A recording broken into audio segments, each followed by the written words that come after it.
or the Bible tells us this. Jesus said, "Forgive them, Father. They don't know what they are doing." They divided his clothes among themselves by throwing dice. Yesu akiwa pale analia msalabani, hakuwa amekaa anasema wasamehe, hakuwa anakuwa akisema tusamehane, hakuwa amefurahia anafundisha akisema tusamehe. Alikuwa katika harakati ambayo ni hatari zaidi, harakati ambayo ni ya kutoa roho yake, harakati ambayo ni yeye kuhukumiwa, harakati ambayo iko katika hatari. Ashapigwa misumari, ashawekwa misumari ya mikono, ashawekwa misumari ya miguu, ashadungwa mikuki ya mabavu, lakini akasema uwasamehe, hawajui wanachofanya. Lakini sisi wanadamu hatuoni maandiko haya. Iwapo Yesu alitoa matamshi kama haya akiwa katika ghadhabu, akiwa katika shimo lenyewe, akiwa katika ile safari ya kuelekea kuzimu, roho yake inatoweka, lakini hakusahau kutusamehe. Lakini sisi hatuna uwepesi ndani ya mioyo zetu katika msamaha. Hatujawahi kufikiria tuseme kwamba iwapo Baba wetu wa mbinguni alikuwa amehukumiwa, anavuja damu, anahisi uchungu, mbona sisi tusiwe wepesi kusameheana? Mbona sisi tusiwe wepesi tuitane kwa pamoja? Kuna jambo ambalo ni nzito, kuna changamoto ambayo ni nzito, ninataka tukae pamoja. Ninaona ikiwa namna hii, naona kama huenendi vizuri, tukae kwa pamoja, tusuluhishe tofauti zetu. Lakini tutaenenda kama tumenyamaziana, tutaenenda kama tumenyamaza. Mimi nikidhani vitu viko sawa, Nora kidhani vitu ziko sawa, ndugu yangu kidhani vitu ziko sawa, waliofika ukidhani vitu ziko sawa, kumbe mimi niko kinyume naye, kumbe mimi ninamlamba risoko, kumbe mimi ninamkanyaga. Hii sio maisha, hii si ndio mwongozo ambaye Kristo alituonyesha. Uko na amani kidogo, samehe wenzako. Ukiona jambo hili limezidi, muite, mwambie wewe ni ndugu yangu, tumetoka mbali na wewe. Sasa hivi naweza jisimamisha peke yangu, lakini naweza fika mahali tutake tuungane, tufanye jambo moja mbili tatu. Tutakuwa tunashirikiana namna gani? Iwapo nina vinyume na wewe, iwapo nina kukanyaga visoko kinyume, iwapo ninaenenda kinyume na wewe, lakini kwa upande mwingine tunadanganyana, tuko katika mwangaza mmoja. Lazima tuige kusamehana, lazima tuige kusemezana ukweli. Nimesikia hivi, nimeona hivi, moyo wangu unaniambia hivi. Mimi ninataka tuelewane kwa kila wakati na kila nukta. Mungu anaweza leta jambo ambalo linastahili tushirikiane, lakini kinyume hiki kinachokuja tusameane, tuondoe mawazo kama haya. Yesu alikuwa anavuja, Yesu alikuwa amepigwa mijeledi, Yesu alikuwa amebeba msalaba mara kadhaa, ameanguka nayo chini, analia akiinuka, aking'ang'ana akielekea msalabani, lakini yeye alikuwa na neema ya kutusamehe. Lakini sisi kama tunakanyagana tukiwa wazima, kama tunakanyagana tukiwa tunaona baraka, tukiwa tunaona breakthrough yetu, itakuwaje wakati utakuwa na shida? Itakuwaje wakati mafuriko imekufikia? Itakuwaje wakati sasa unaona hapa ni pagumu na ulikataa kunisamehe wakati mazingira ni mazuri? Ulikataa kunisamehe wakati uko mlimani unaota jua. Je, utanisamehe wakati kimeumana? Utanisamehe wakati uko gizani? Maana kila mmoja yuko na nyakati za giza, kila mmoja yuko na nyakati za changamoto. Tusimamiane, tusameane, tukiwekeana ushahidi, tukiombeana, mbingu ziitike. Tusione kwamba nyoka zio zinaongea, zisione kwamba nyoka ndio zimesimama. Upande huu tunaongea mwangaza, lakini ndani yetu ni nyoka zimesimama, zinadhani hazijuani, lakini mbingu zinakataa. Kristo anakataa. Lazima tuwe watu wa kusamehana, tuwe watu wa kuangaliana neema, maana ya kesho hakuna anayejua. Bwana asifiwe. Kuna mchungaji mmoja alisema alipokuwa katika ibada nyingine, aliteswa sana na watu. Alikuwa anasomewa baada ya kuhubiri, anasomewa vitabu, anaambia pastor, hautakaa hivi, utaenda hivi. Aliwasumbua sana. Huyu pastor alilia, akasema Mungu ondoa watu. Mungu hakuwaondoa. Akalika sana. Nataka nisikie mmoja wao amegonjeka. Hawakugonjeka. Yaani walimuudhi mpaka akajifunza kuomba vibaya. Lakini Mungu aliweka watu wale pale, mahali pale kwa miaka mingi sana.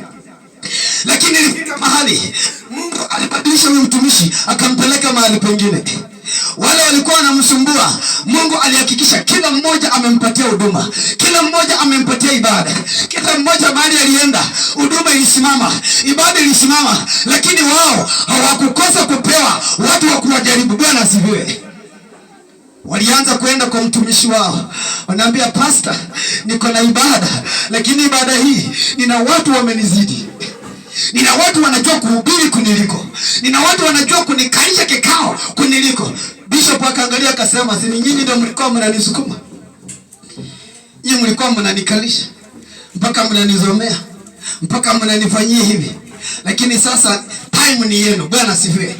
Maandiko yanasema msamaha utatengeneza kesho yako. Msamaha itakupa huduma yako ya kesho nzuri. Lakini tukaishi maisha kama haya, wale wetu mahali tutakapoenenda, tutatayarishiwa vile tunatesa wengine, tutayarishia watakao tutesa. Mungu atatuandalia vile tumekanyaga ndugu yetu, vile tumekanyaga mama wetu, vile tumekanyaga na katika maombi. Mahali tutakapoenda, Mungu atatuandalia wa kutukanyaga. Bwana asifiwe. Lazima unapopeana heshima, unapopeana ujumbe wa kusameana na mwongozo, unatayarisha hiyo tomorrow itakuwa ya amani. Utafanya kazi na huduma ya amani, hautakuwa na kazi na huduma ambayo ni ya kivita. Unaombea watu wanakupiga vita, unaombea watu wanageuka, unaombea watu, na Mungu atahakikisha iwapo tunaishi maisha kama haya, popote tukapoenda atatuandalia jeshi la kupambana na sisi, na ni wewe ndio unawekea mikono. Msamaha ni jambo ambalo linarekebisha maisha na miaka ya kukuja. Maana mimi niko hapa leo, sitafanya makusudi na kejeli na kiburi yangu, maana ninaona nimefika, bado sijafika. Bwana asifiwe. So msamaha ni Yesu Kristo akasema wasamehe, hawajui walitendalo, hawajui kabisa, maana washamhukumu. Twende katika maandiko ya Mathayo 18:21. Msamaha ni kitu cha dhamana. Msamaha, it is your guardian. It is, yani hiyo ni ngao ya maisha yako.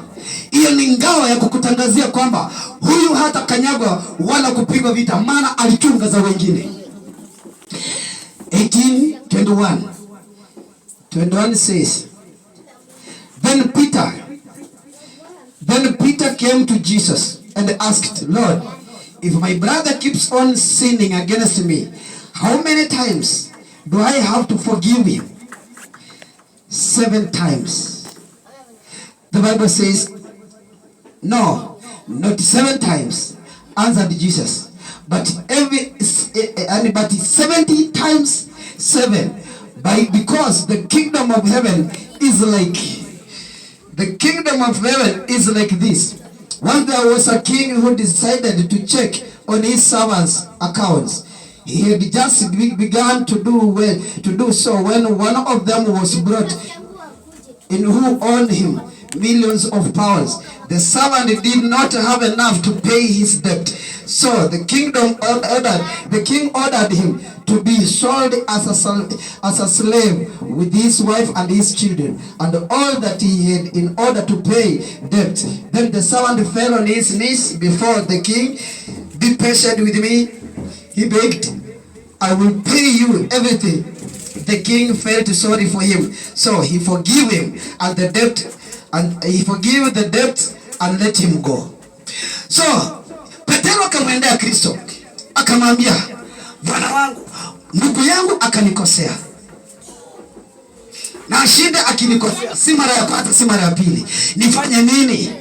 Yesu alimpa changamoto akamwambia, sio mara 7 tu, ni 7 mara 70 ujumlishe. Bwana asifiwe. Kwamba msamaha katika Wakristo tusameane. Na sisi viongozi tumekuwa vimbuli zaidi. We don't forgive each other. We keep on gossiping each other, overstepping on each other. Bwana asifiwe.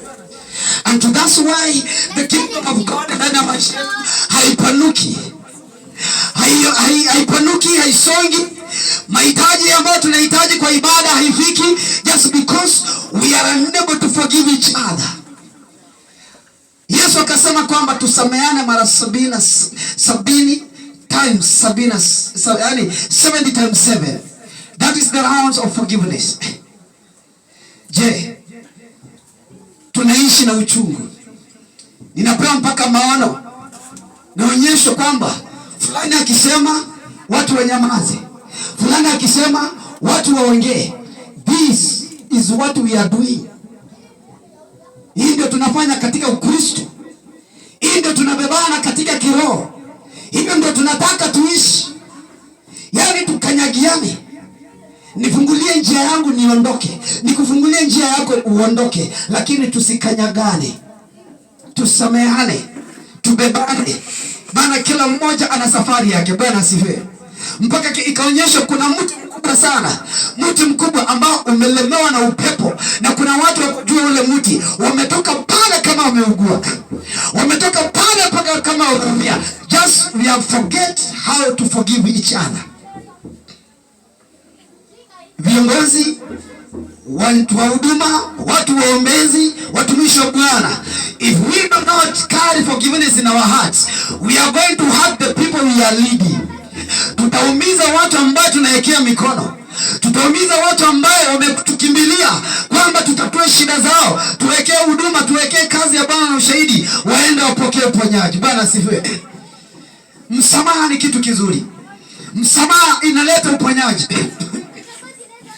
Msamaha inafanya wakati unashahidia mwenzako, mbingu zinasema wacha na asamehewe, wacha na afunguliwe. Lakini katika anga yetu, katika maisha yetu, tunataka kuhakikisha kwamba fulani hata dumu, fulani hata songa, fulani hata inuka juu yangu, fulani hata sema lolote. Hii ni kazi ya Mwenyezi Mungu, hii si kazi yangu na hii si kazi ya yule. We are just vessels, we are just partners, partnering in the work of God. Let us have forgiveness to each and every person.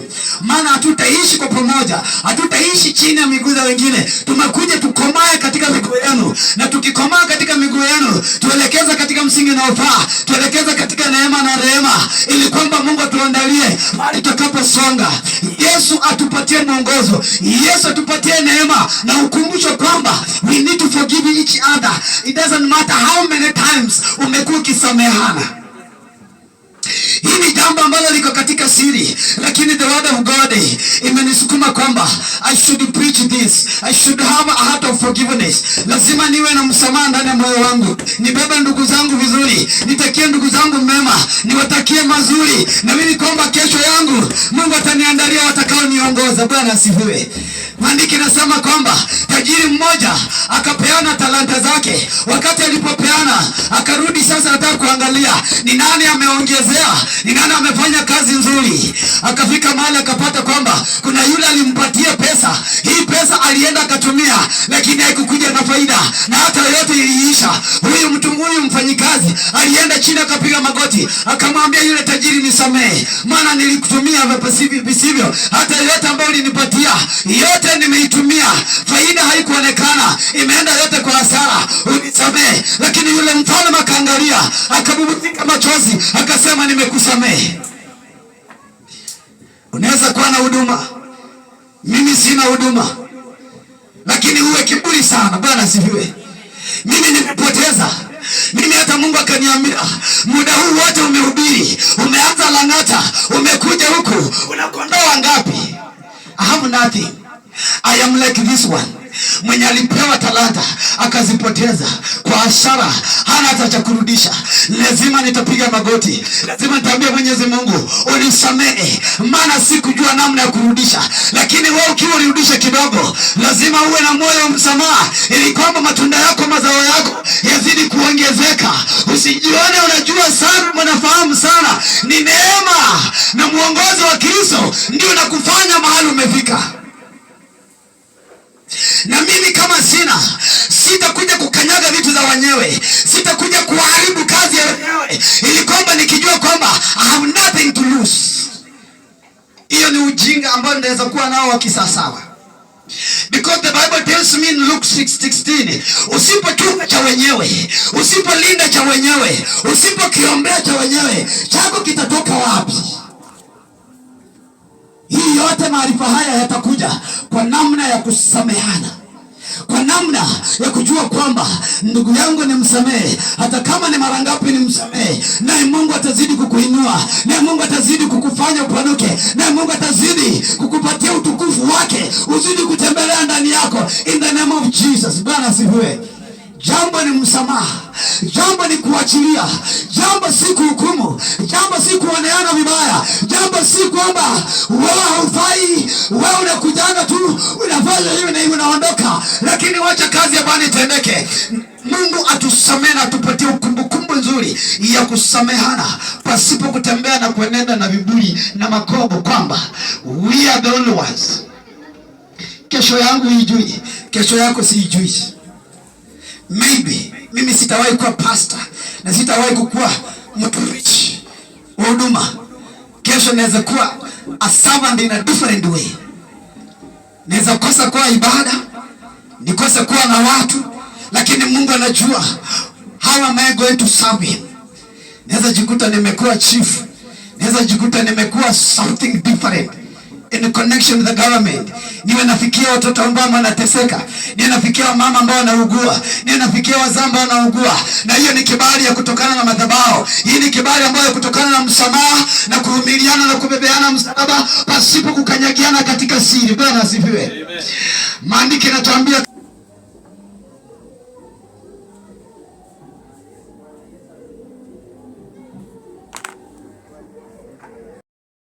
he knelt down and cried out in the loud voice, Lord, do not remember this sin against them. He said this and died. So, maandiko yanatuambia kwamba Stefani alipokuwa anauawa, Stefani alikuwa anahubiri kazi ya Bwana. Stefani alijitoa kwamba afanye kazi ya Mwenyezi Mungu. Yeye alikuwa hana mamlaka. Alikuwa tu kitoto kidogo nyuma ya kina Petero. Hakuwahi kutembea na wale mitume 12 ambao walikuwa chini ya Yesu Kristo. Lakini ni kitoto kidogo tu kama mimi. Kilitokea nyuma ya kina Petero, kitokea nyuma ya kina Mathayo, kikatokea nyuma ya kina Thomas na watu wengine 12. Kikasema lazima nitatangaza neno la Bwana. Lazima nitafanya kazi ya Kristo. Lakini alikuwa na moyo mkunjufu, moyo uliobondeka. Stefani alipokuwa anahubiri, Mafarisayo walimkataa. Mafarisayo walimwambia, wewe kijana utatuhubiria, wewe kijana utatuongoza, wewe kijana utatuambia. Maana Mafarisayo wamesoma maandiko, Mafarisayo wameenda na teolojia, Mafarisayo na Masadukayo ni werevu sana kuliko Biblia yenyewe. Lakini wakasema kwamba mtoto mdogo hatatuelekeza. Mimi ninaweza kuwa nyuma yenu, ninaweza kuwa nina umri wa kichini sana, sina tajriba katika maisha ya kiroho, sina uwezo zaidi katika maarifa ya maandiko, lakini Mungu anaweza kunisaidia, Mungu anaweza kunitumikisha. Nikuvushe ndugu yangu, nikuvushe dada yangu, nikuelekeze upate msingi mwingine, upate kufuka ng'ambo nyingine. Lakini watu wanaangalia umri, watu wanaangalia uwezo, watu wanaangalia mamlaka, watu wanaangalia kwamba wewe una huduma gani, una kanisa wapi, unafanya nini, ili kwamba ukuje ukae ndani yetu ujionyeshe kwamba unajua. Bwana asifiwe. Petero alikuwa ameokoka tu, it was almost a month. Ni mtoto mdogo sana, lakini kupitia kwa Roho Mtakatifu Stefani alikuwa ameokoka muda mdogo sana, lakini alipokea Roho Mtakatifu kwa uzito, ambaye anaweza kufanyisha kazi ya Bwana, ambaye Mafarisayo wanaojua maandiko, wanaojua kuhubiri, waliowekwa ndani ya watu wakashinda kuifanya.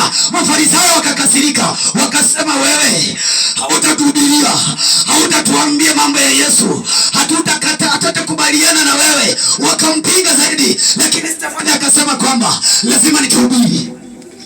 Bwana asifiwe. Stefani hakukuwa na kanisa, hata hatujui baba yake wa kiroho ni nani. Hatukuambiwa alikuwa kwa kanisa miaka mingapi. Kina Petero alikuwa kwa kanisa miaka mingi, kina Mathayo alikuwa kwa kanisa miaka mingi. Wafarisayo na Masadukayo walijua maandiko zaidi, lakini walikataa wasishikie mtoto mdogo akihubiri mbele yao. Bwana asifiwe. Ndio wakati mwingine mimi ukasirika, nafika mahali nasema kwamba leo Lord iwendo natuhubiria, leo Lord ikiwendo natusimamia. Kuna Jumapili nyingine yeye alifundisha na ni yeye alihubiri. Bwana asifiwe. Just because we don't underestimate somebody according to his age. We upgrade somebody according to the gift of the Holy Spirit, na uwezo na mamlaka ya namna kuhubiri na kufanya kazi ya utenda kazi. Bwana sifiwe.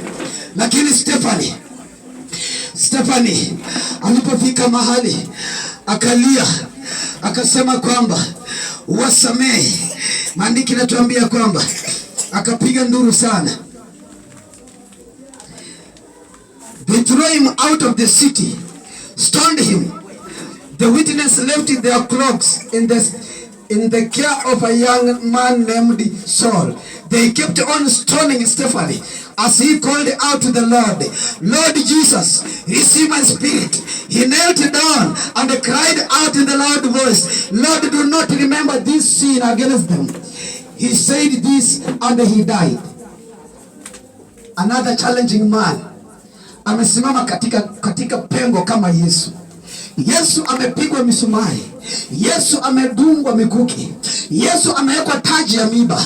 Yesu amepigwa